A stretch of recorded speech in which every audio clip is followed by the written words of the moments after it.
বন্ধুরা, দেখুন কিভাবে 22 থেকে খুব সুন্দর একটি বানর আর্ট করা যায়।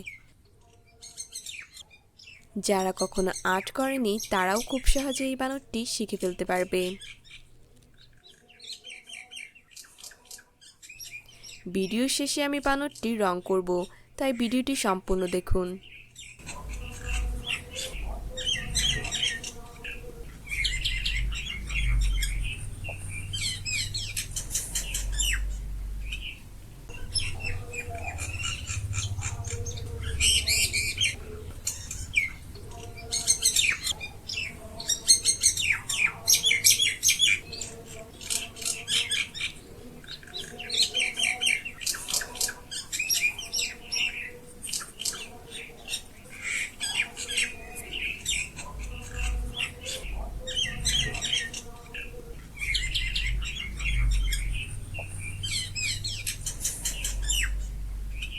বানরটি ভালো লাগলে অবশ্যই ভিডিওটি লাইক, কমেন্ট এবং শেয়ার করতে ভুলবেন না।